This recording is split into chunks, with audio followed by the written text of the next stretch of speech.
ठीक है। तो कह रहे जो नर दुख में दुख नहीं माने, अर्थात कहने का मतलब हुआ कि जो इंसान, जो मनुष्य दुख को दुख नहीं मानता है और दुख को अपने संगे की हुई गलतियों को मानता है और जिसके हिसाब से वो दुख आया तो उसमें कर्म में सुधार करके वो आगे बढ़ने का प्रयास करता है, वह इंसान फिर दुख को दुख कभी नहीं मानता है, उसको की हुई गलतियों को सुधार करके उसके भविष्य में ठीक करने का उपाय सोचता है।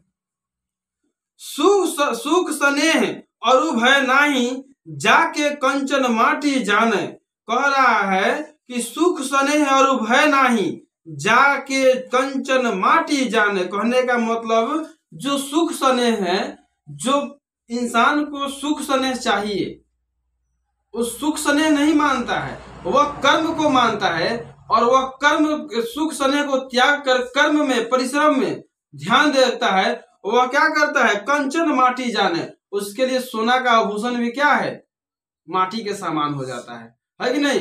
सुंदर से सुंदर महल भी उसके लिए क्या हो जाता है, माटी के समान हो जाता है। उसके लिए पूरा दुनिया, उसके लिए वह पूरी दुनिया के जगह के कल्याण के लिए लड़ता है। जैसे एक वैज्ञानिक, एक इंजीनियर, एक स्ट्रक्चर करने वाला, ये सब इंसान, एक वैज्ञानिक अपनी पूरी जीवन खपा देता है लोगों के काम के लिए, ताकि आने वाला भविष्य वह सुरक्षित हो जाए और वह भविष्य में उसको किसी तरह की दिक्कत ना हो। इस तरह से वह सुधार करके लोगों के सुख सुविधा के देने का प्रयत्न करता है। इसलिए कह रहा है कि सुख स्नेह अरु भय नहीं, जाके मतलब उसको सुख स्नेह और भय किसी तरह का उसके मोह माया लालच से एकदम तृप्त हो चुका है, उसको किसी चीज की जरूरत नहीं है, वो सब उसके लिए कथी है, माटी के समान है।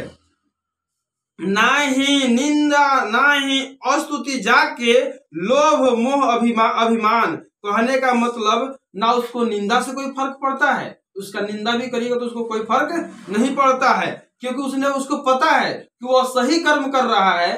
तो निंदा करने वाले अपने आप चुप हो जाएंगे एक दिन, जब उसके कर्म सामने आएंगे तो निंदा करने वाला क्या हो जाएगा, चुप हो जाएंगे, है कि ना। तो ना ही निंदा ना ही स्तुति, और ना ही उसके स्तुति का मतलब होता है वो इंसान के बारे में अच्छा कहना, ना ही उसके अच्छे कहने से कोई प्रभाव पड़ता है। उसको आप बुरा कहिए चाहे अच्छा कहिए, उसको कोई प्रभाव नहीं पड़ता है। लोभ मोह अभिमान, ना उसके अंदर कोई माया है, ना कोई उसके अंदर पाप है, ना उसके अंदर कोई लोभ है, ना कोई लालच है, ना खुद के किए हुए कर्मों पे अभिमान है।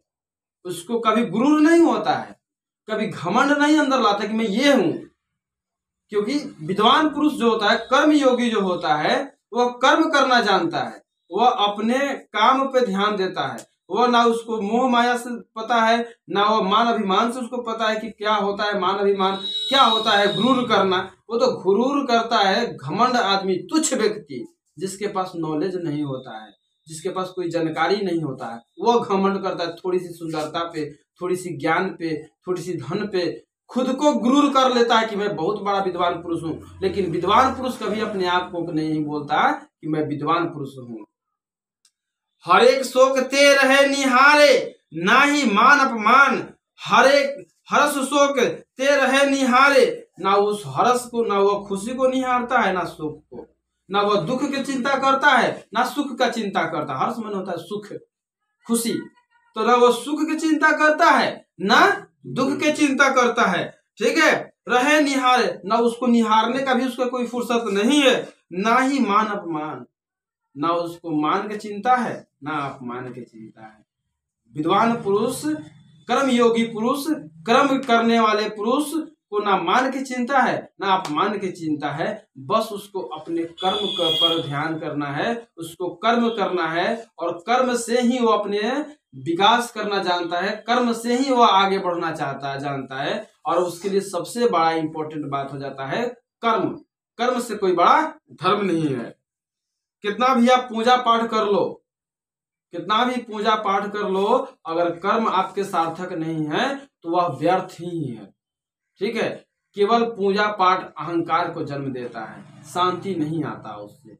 शांति तो तब आता है जब आप कर्म करके, जब आप बिछौने पे जाते हैं तो आपको सोने देता है।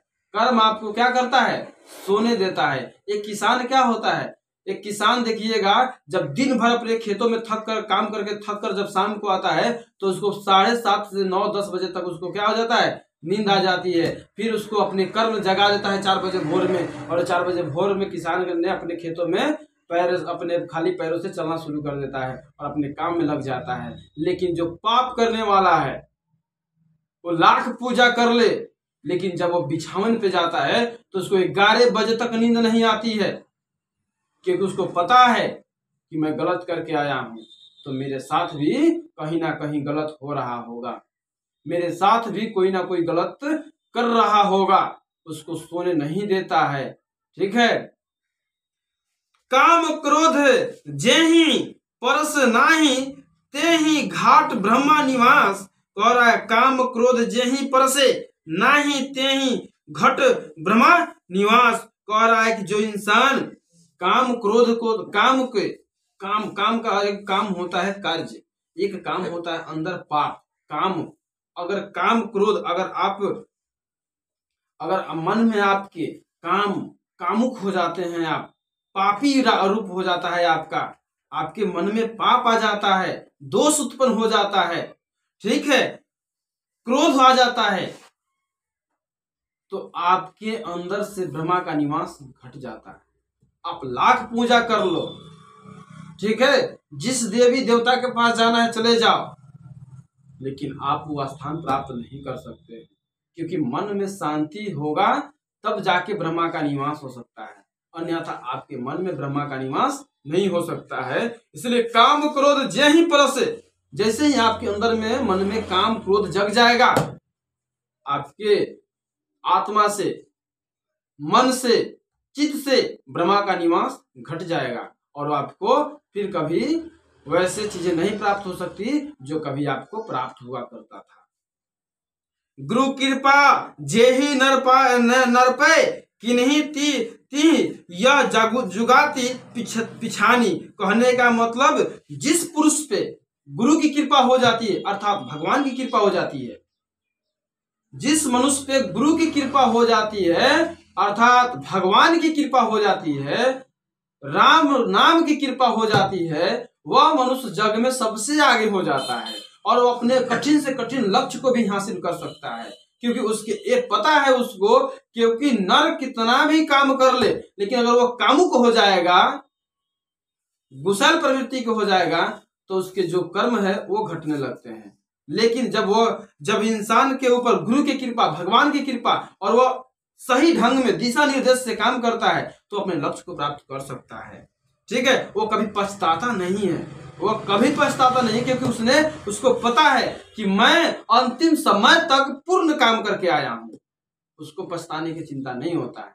वो उसको पता है कि मैं अंतिम समय तक, मरने तक मैं सही काम करके आया हूं, जिंदगी भर उसको जीने का गर्व होगा और उसके नाम के चर्चाएं हर जगह होगा।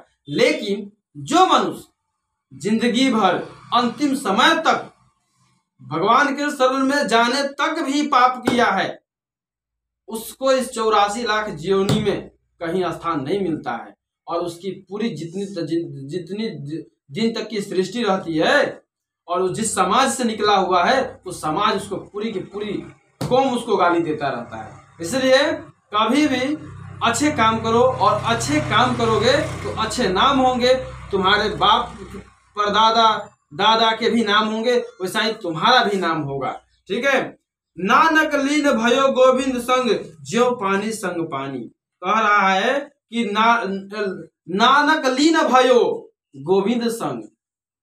गुरु नानक किसके संग लीन हो गए? भगवान के साथ, प्रभु के साथ लीन हो गए। तो नानक लीन भयो गोविंद संग, कैसे? जैसे पानी होता है पानी के संग। कभी पानी को पानी में मिलाने के बाद पता चलता है कि पानी अलग है, कौन पानी कल का है और कौन पानी नदी का है, पता चलता है तुमको? नहीं चलता है। वैसा ही विद्वान पुरुष, गुरु कृपा जिस पे बनी रहती है, और कर्मयोगी मरने के बाद भी लोगों के अंदर, लोगों के बीच जिंदा रहता है। लेकिन जो गलत प्रवृत्ति के आदमी होते हैं, उसके मरते ही या उसके जिंदा में ही उसके पीठ पीछे गाली होने लगती है।